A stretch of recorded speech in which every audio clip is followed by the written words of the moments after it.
Hey everyone, welcome back. It's Lucid. I'm joined once again by Demosthenes.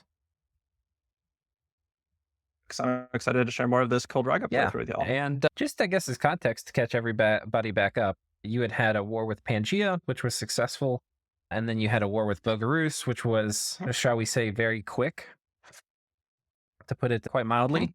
And now you're basically powering up. You're in position one by a margin.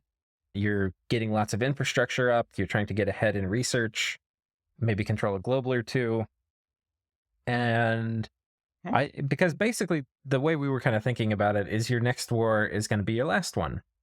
And if you can end your next war in like 3 or 4 turns, which looking at most of your neighbors would mean a pretty dramatic deployment of troops and mages and all of that, then you probably won the game. Um, Mhm. but the is Or at least, reach the point where, I've snowballed where, it might take some time to oh get yeah, the yeah, last yeah, runs and stuff, right, but yeah, I that's could what I fight the mean. whole map. You've just gotten too big, Mhm. and you're too powerful, and especially if you time it right, people won't probably usually don't declare war on you like the exact right turn. So, oh my Yeah. gosh. I don't think we saw this Onyx Oracle rolling out. This is one of the best super combatant chassis. Hammer of the Mountains? I guess that's because he can't hit shit. I think it's to help Moss Body on Okay. Tala Thugs. Well, but it also is going So, to stun if things, and you the stun makes it so that also even if stun you them, have right? a pretty not great attack value, you can still hit them. Exactly. And then, but think we'll break through Iron Skin Moss Body Oh yeah, no, eventually. I probably will. I mean, God, Might also just it build probably them. did what 50 So damage or something stupid. Yeah, yeah, that it's would probably get through it. 53. Yeah. But yeah, so anyway, that's the context for kind of what's been happening. You're basically going into like a power up phase and putting some globals up here, which is a pretty good way to And start and that it's off. and it's worth pointing out that like I don't really have the key combat research for my nation yet to go into sort of a major war. Like I don't have Alt 7 to do Fog Warriors. I don't have the evocation to do stuff like Welly Hmm. Winds or Firestorm or Wrathful Skies. So it's actually, really favorable for me that, I'm not at war because this is my opportunity to catch up on research, playing as Rhaga, which is a nation which does not have Right.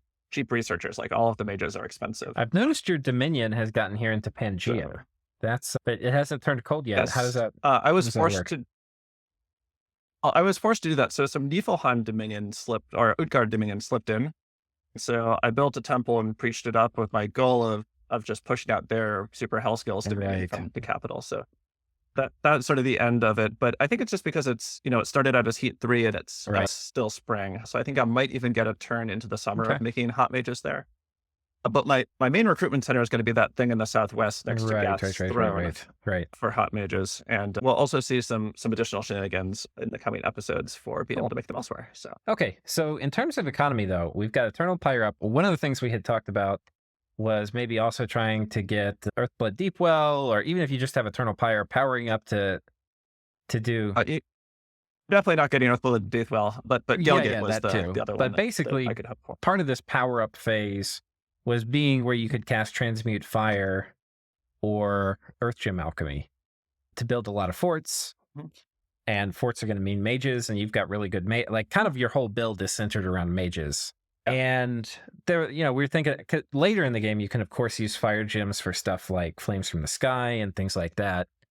But in this part of the game, basically it's going to be either do we want fire gem, like fire alchemy, turning fire gems into gold, or lightless lanterns. And I think the decision you came to was doing like 2 turns of just all out.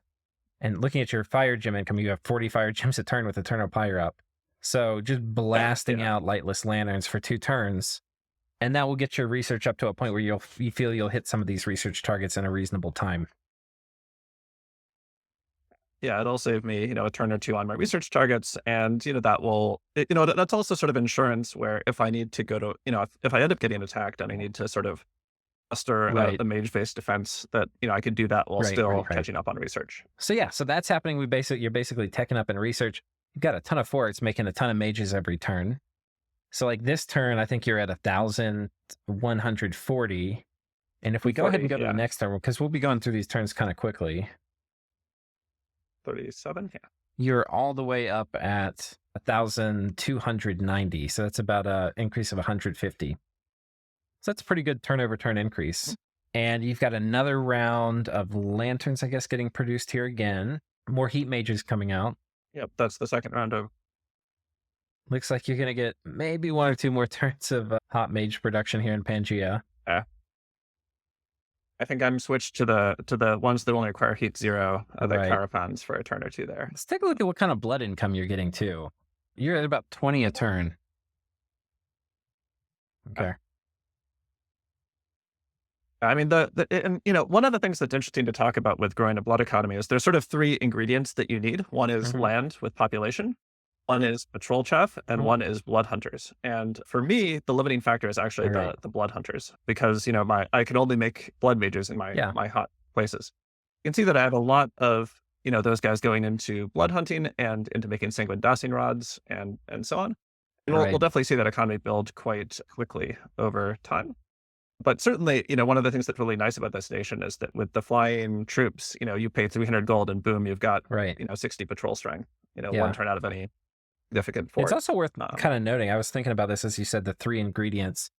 In early age, like you have a lot less population, right? So population can be much more of a limiting factor. In late age, you have a ton of population. But one of the things it's not built into late age itself, but it's in the map settings. I don't know if they put a magic site frequency is 40. This Magic also site frequency. adjusts how many blood slaves you get. So in the late age, it actually decreases the efficiency of like each individual blood hunter, but you have more land to blood hunt. So compared to other blood nations, like if this is your constraint, the number of blood mages, I would say it hits doubly hard in this age. Whereas if you didn't have quite as many blood mages, you'd be more in early age, you'd be more likely to be limited by land rather than by mages. So kind of cool to think through. But yeah, you can see that I'm forging an Armor of Souls. So one of the things in that forest province you're saying, that guy is my one blood 3 that my nation has. And so getting him to make all the boosters early. That's awesome. It's important. And you see, I've geared him to be able to run away with flying boots. Yeah, if there's an you don't want to lose all province or this something. stuff. I mean, this guy's like a global going up, so. And just leave it to Illwinter, they would send something just to snipe that fucker. Yeah. Probably should have bodyguards on him too, but There is a very rare, but I think I might have had it happen to me a couple times. There's an assassination event related to blood hunting. Like the people are pissed and they send somebody to assassinate a random blood hunter in that province. So that actually is a thing. I think I have that at least once in this game. Yeah, but I think that's sort of the main thing. I think the other big industrial thing that I'm doing is those 2 swamps contain all of my astral mage recruitment capability. Sorry, all of my earth and nature. So I'm making the magus's and the things and upgrading those to be citadels just so I can maximize my access to those indies. Upgrading them to what? Citadels, so that I can get 1.5 a turn. Gotcha. Citadels, I misheard you. The other thing we didn't really talk about was research priorities too much. We actually are re-recording this. I hosed up our first recording. But so you're going for Evocation 6 basically to get some of your good combat magic. Wailing Winds.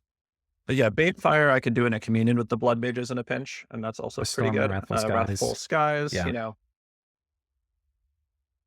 So that, and then Alteration 6, which I don't actually specifically need, but it's more about the capability to be able to rush to Alt 7 if I feel like I really need to be able to do Fog Warriors. One of the things that's cool about this nation is there's a ton of Astral Mages that are also Air 3, so each of them can just do Power of the Spears, Fog Warriors, and drop it. So with enough air gems, if I'm willing to do it, I can just have like a raiding party that just does Fog Warriors casually.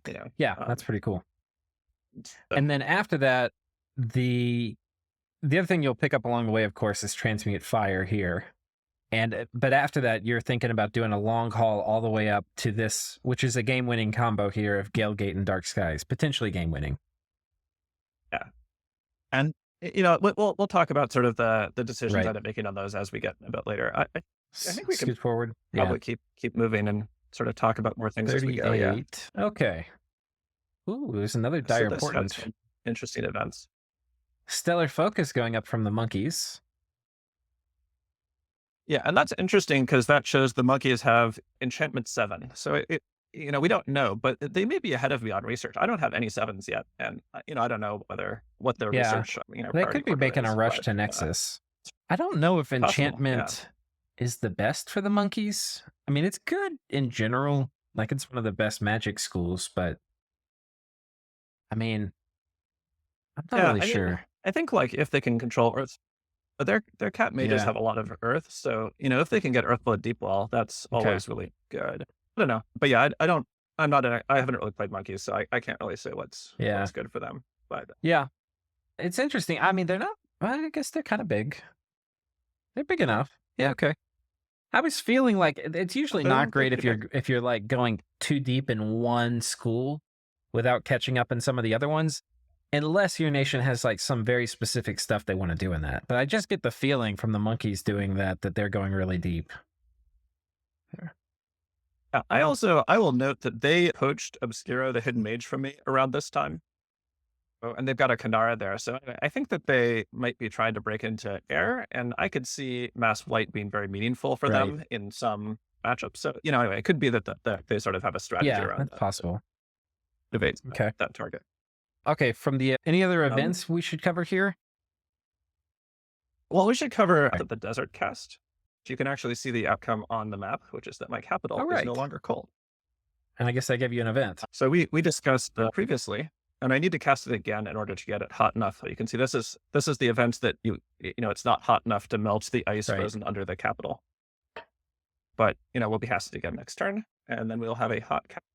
So, and you can also see that I have fire gem stockpile now. Right. So I've completed my 2 turns of Right. lanterns. And You lost a decent amount of pop. you can see it. Goodbye forever. Yep, and I'll lose that again. Yeah. It's a cost. It's a cost. Okay, and you're going to be basically doing that again. And what do? You interact with it? You do which one of these? You need a Fire 4 Mage to do the magic. Withdraw is like, I'm done. I'm not going to do Right. this event chain anymore. The magic event. Yeah, you just do the magic event with the Fire 4 Mage while it is hot. Gotcha. And that will trigger the next phase, the event chain.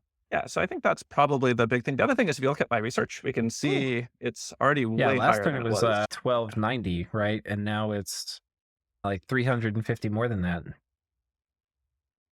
Yeah, so I think that this is basically my finishing the sort of air, fire, site Right. searching sequence. Air, fire, water. So, a bunch of my mages that have Back been in out site labs. searching are now Okay. just hanging out and researching. And a lot of them have lanterns now. But I think this is a good point. Like, you've gotten enough research and now you're stopping. Like, some people would be like, oh, I'm going to win more at the research game, right? Like, I'm going to be the first to all the 9s. Like, you don't win the game just by winning research. Like, you need to have specific things you're targeting. And you're like, I feel like now I'm going to be on track to hit the things when I want to hit them.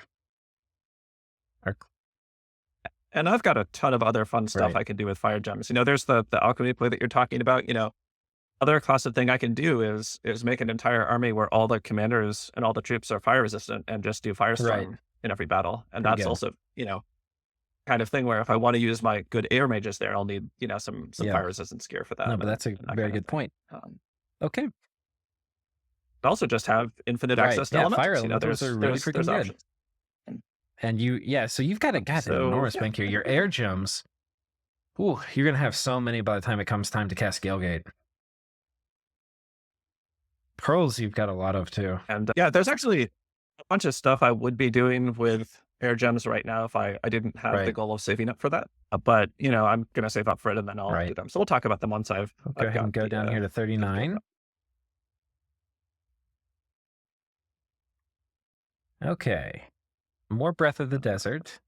And I guess we'll come down here and look at these events. Okay, so you lost some more population. In total, you lost about, I guess, 3,300 or something. And so this is the event that sort of opens the next phase of the event chain, which unfortunately, the event chain does not actually proceed materially beyond this point for the next 8 turns. I just get assassination attempts by fun. water elementals. But there's some really cool things that you can roll. Okay. Eventually. And in any case, I had a secondary objective, which is that if you look at what Rhaga is Right. recruiting, You're getting a bunch of these flying commanders. we are making a bunch of these. Yeah. And I don't have a very good Zayden Bless. It's a mage bless, but because I have the Throne of Fire, they have +3 attack skill. So those Zayden commanders can actually be kind of interesting little thugs. You give them, a longer length weapon like a lightning spear, or I actually might have be playing with some of the Hellfire those whips. are really good. And I can get them up to 25 attack really easily. And yeah, they're like a tool that I have limited access to. So I'm going to make as many as I can. Right. The time that my capital's hot. And of course, the other thing was they're 80 leadership flyers, right? And so this lets you do some of the line formation stuff, which is really important with flyers if you don't want them running forward, which in some cases we don't. So, or you don't. So, because most of your other good fire stuff, correct me if I'm wrong, like these guys you can make anywhere, right? So it's really these Aedan commanders that you can't get that are cap only. These guys are the ones you can get everywhere, which are a little strange. Right, like you would normally think, oh, I'd be getting my best fire mage at home when it's hot. Nope. It's a little bit reminiscent. I mean, both the M.A. Kalem has basically a very similar Air 3 mage that is recruit anywhere, and I think M.A. Abyssia has Mathment dragons similar that are sort of. I think that the sort of I think it's sort of this nation has the continuation of those recruit anywhere really cool high-level mages. Okay, so in terms of research, you finished Evocation 6. You're about to finish Alteration 6. You're then going for Blood 4. What's it Blood 4? Storm Demons. Okay. Storm Demons. So this is actually worth talking about. So there's a 5% random on my Air 3 mages to get blood. That is very useful. Yeah, they get a 10% of a random that's 50% chance of blood, 50% chance of. Oh wait, which ones were we looking at? These guys. Yeah, it's not these guys. It's the. So yeah, 5% chance. So if you make 20 of them, you'll get one. So one of those guys, exactly, and one of those, and those are what I'm making in almost all of my forts. So those rare randoms, the death randoms, there's some cool stuff you can do. But for the blood randoms, you just give them a blood thorn, and then they can do storm demons. And the storm demons are one of those things that's just really powerful, but the cross path to do them is kind of hard. There's obviously the Helheim, Live Nations can do them easily, but so I think, I end up with like 4 or 5 casters who are these air mages. And then I also, you may recall that I've got a few air boosters, the 2 staffs of elemental mastery, the 1 air hat. And I put those on some of the fire mages that have the 1 and 4 air random. So that'll be what I'm doing with sort of my spare blood economy for the next bit is starting to. I mean, a few storm demons also go a long way to, well, cause friendly fire, but also to make it hard to hard counter your army. It's just, I mean, they're good in general, but they also, if you're going to try to cheese somebody, storm demons can make that pretty hard. Yeah, exactly. Yeah. Yeah, so you can see, and then also I think that guy empowered in blood. If you could just go to the messages, this turn I did a blood empowerment. That is to get one of my air mages to be a blood 2, because with the boosters I have, I can make a robe of the magic. Yeah. So I'm not going to do it now because I want to save the air gems and the blood slaves, but it's a really cool thing this nation can do. Very cool. Yeah, I mean, access to Robe of the Magi is not super common, so that's pretty cool that this is one of the nations that can do it reasonably easily. The hard part is getting the really high air, right? So you really have to be not like a casual air nation. Exactly. You have to be like an air power, and the number of air powers that have access to blood is pretty low. But I think Cold Rhaga would be on that list, or Rhaga in general, because you could have a Heat Rhaga where you get, a few of these guys. You just get, one of these guys, and you pay the 80 to empower, from 0 if you don't roll the random. Okay. I think we also had a battle in Lemuria that we might be able to watch since we've been sort of following that war. Check. Right. Lemuria has been refusing. This is Dark Wolf playing Lemuria, right? Yeah. He, rides out with his immortals to get them all killed again, causing some attrition. Bit of apostasy.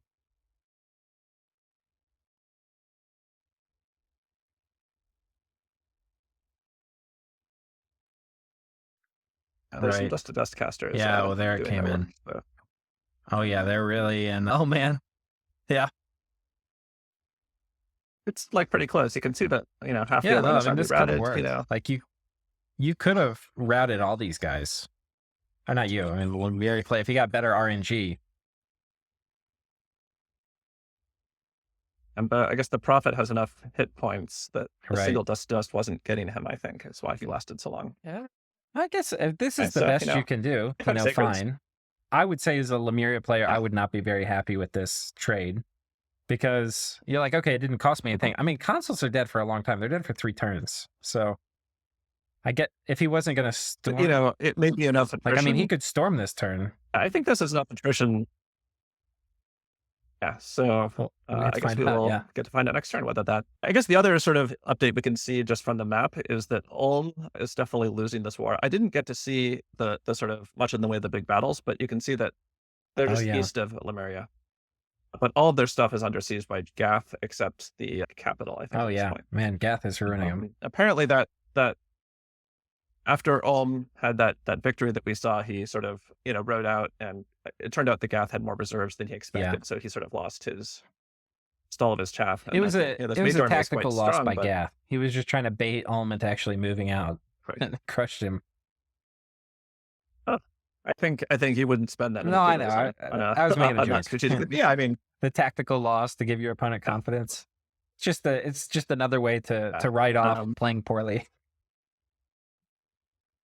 and actually, the other thing you can see that I've scribed the Gath capital. So this is actually one of the things that I like to do is that is their only wasteland. So if I want to watch whether they are mass produced seer net or not, this is a good way to find out, just to sort of get a sense as to where they are in terms of their development as a power. I think I did Zabalba's cap as well to watch for Aussies around this time, though it's possible it was a bit later. Okay. Yeah, let's take a look because you have all the graphs here too. So we can, not all of them, but a lot of them. So Gath is, oh yeah, he's back in position too now. So he's had a really successful war. And he'll probably get a little bit bigger. He'll probably get all the way up to here through finishing this war with Ulm. Maybe right here. Yeah, that seems right.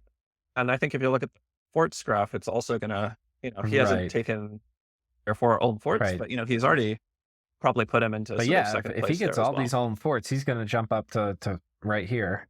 So, and I mean, Gath is a super strong late game nation. Especially, I mean, Gath's superpower is doom stacking. So, as a flying nation, you probably won't be able to like directly fight his doom stacks without really like a lot better tech. But you, as a flying nation, you also don't really need to fight his doom stacks. Yeah, and you know, I do have some advantages over him just in that he picked a bless that doesn't have any resistances on it. So, you know, his troops will be really solid in sort of direct fighting, but you know, I have some opportunity to, you know, do Wrathful Skies or things like that and really make it rough on him. Yeah. So I mean, giants can take quite a few. I'm sure I'll end up fighting out before this game ends. And I mean, yeah. Yeah, the Gibbers. And I mean, honestly, like Gibbers with mass regen and Thunderfend and Will of Fates, they're not going to die really at all to Wrathful Skies. So, for sure. But that's why a Banefire community is a big part of my sort of plan for that front in the event of a war. Right.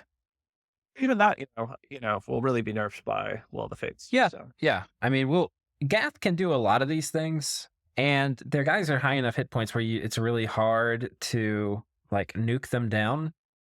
But one of the things I remember from my middle-aged Atlantis playthrough was like, I was thinking the same thing. Like, hey, I've got these mages. They've got a lot of hit points. I can use them in combat, and I don't have to worry about like strategic nukes. The thing is, what those mages tend to be better at being targeted by are remote assassinations.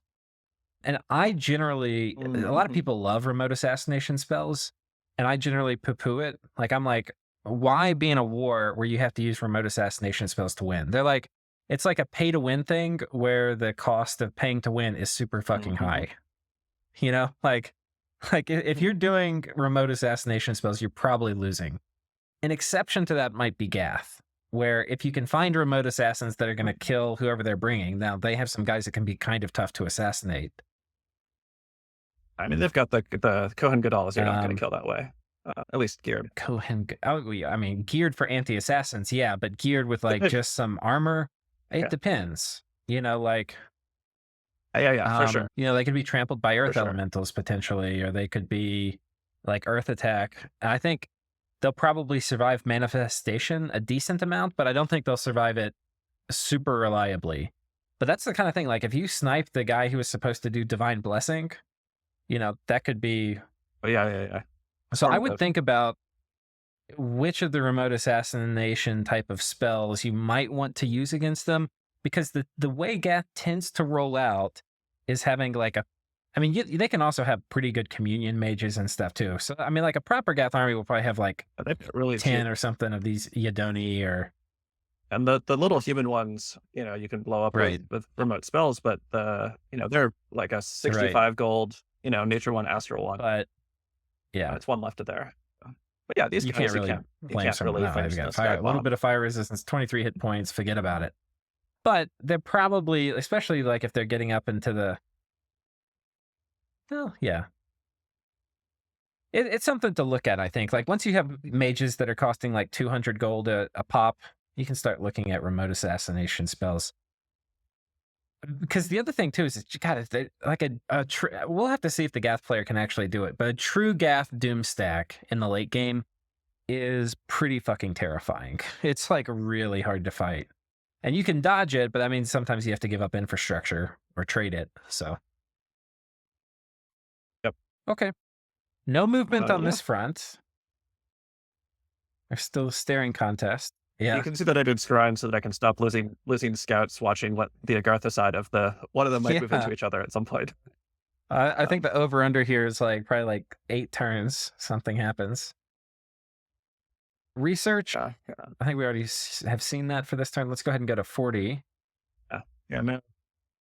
Yeah, we've got to go all the way to 47, right? Found a magic site, the Glen of Verdant Greenery.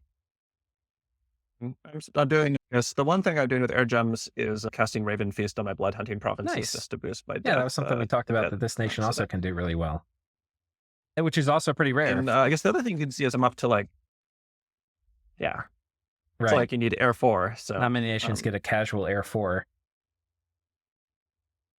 And an air 4 who like isn't the one air 4 who's doing your 5 warriors cast. Yeah, at war all the time, right? Like you need one you can spare. Was there some battle here you saw? It was, I don't know.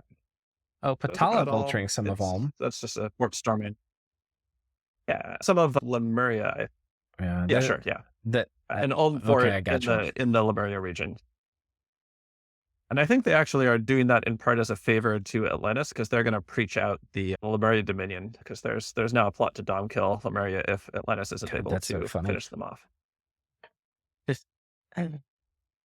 I think the other thing we can see from the messages is I'm up to about 75 that's something we should be blood slaves keeping an eye on. 15, 20, 35, and we'll call that 50.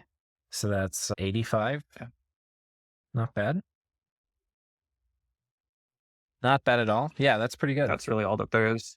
That's pretty good. What are you thinking? But I guess you already mentioned storm demons. What are your other plans for blood? I haven't figured this out. There's some sort of light gear stuff, like things like Rings of the Warrior for those, sort of light Zayden Spabbat thugs, that kind of thing. But, it's sort of, I guess I'd say my main plan is to do vampires. Like, I think, on my current turn, we'll see that I've got a substantial bank. And, we did the thing that I discussed. If you look at we discussed, yes, in that swamp fort, just one Seth, you can see that I've got my white mage who gained a level of death magic, but both arms. So I did blood feast on to that's awesome. Him to death 3, and that with the boosters that I've got will let him do vampires. Yeah, that's really good. And I think that there's other good stuff that I could do with blood slaves. And one of the things actually I was thinking about is getting some soul contracts to get some free spawn devils. But I think vampires are going to be more meaningful for me because just the mobility. I think the time is really great. Like you don't need to go super deep in the late game. I think in like 10 turns, you're going to be ready to murder somebody. And the power spike of soul contracts is like 20 turns from now if you were to make a bunch now. It's like, it kind of doesn't line up. Whereas there's some nations that like with vampires, what they're going to use them for is blood hunting.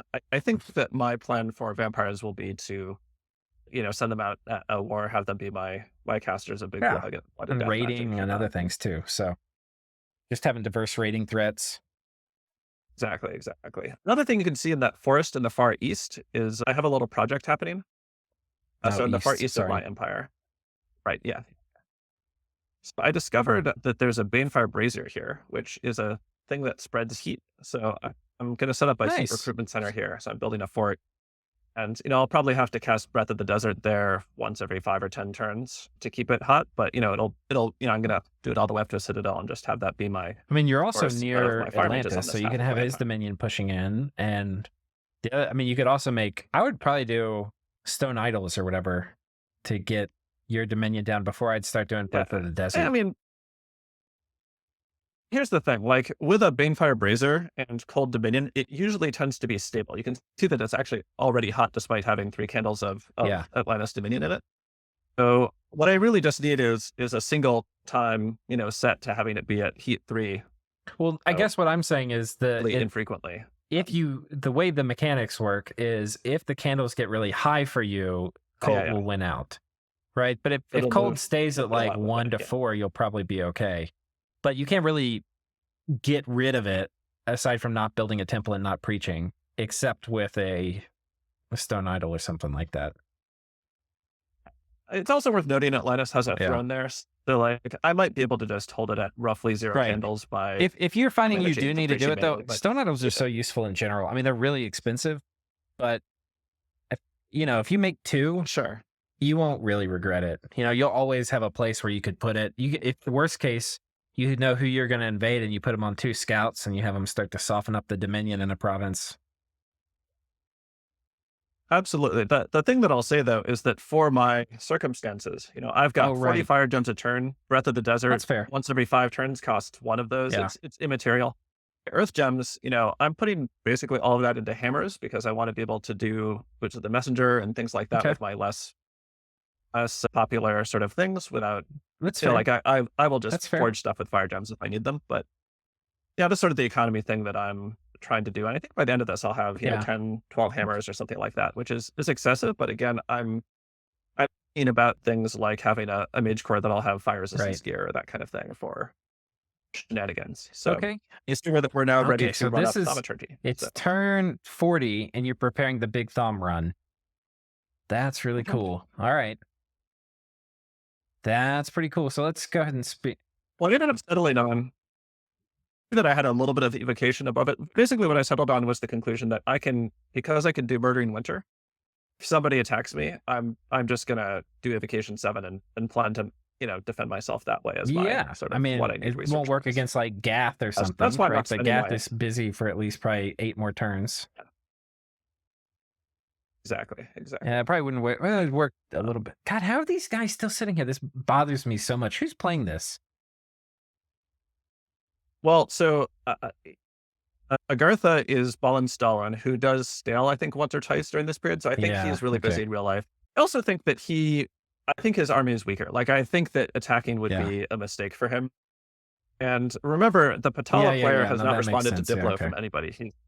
So there's no opportunity for him, this kind of follows the pattern of Balin, though. I've almost thought about like not letting him in some of my games because he gets really excited to join, and then he has like a wife and kids and work and all this other shit. It's like doesn't have time.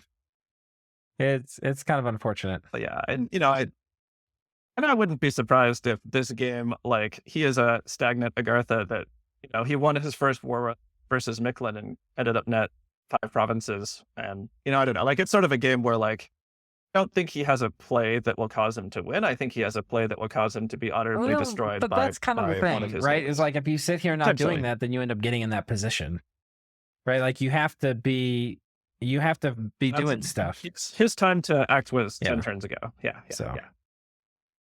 Okay. So we can look at the messages. There may be a few things to comment on.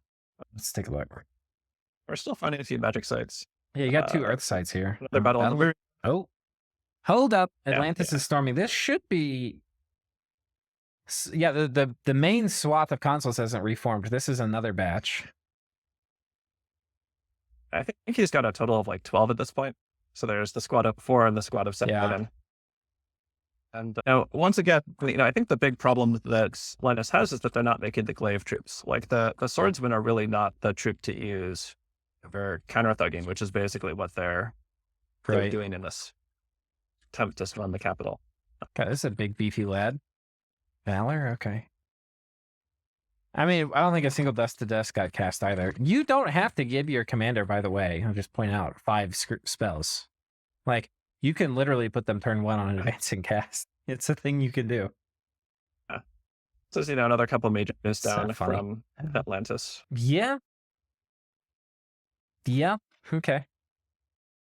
It's kind of funny. It continues. It's like history repeating itself. Just doom to doom. It's like Yeah. God, what is it? The Mount Tartarus or whatever, where the guy has his entrails ripped out. Right. Yeah. So suppose, yeah. Yeah. Or yeah, one of those, Just right? every day. Yeah. So Here come the vultures. Oh God. yep. I think we're ready to go the next turn, but maybe we should do an episode break around Yeah, now. let's do that. All What do you right. think? See you guys next time.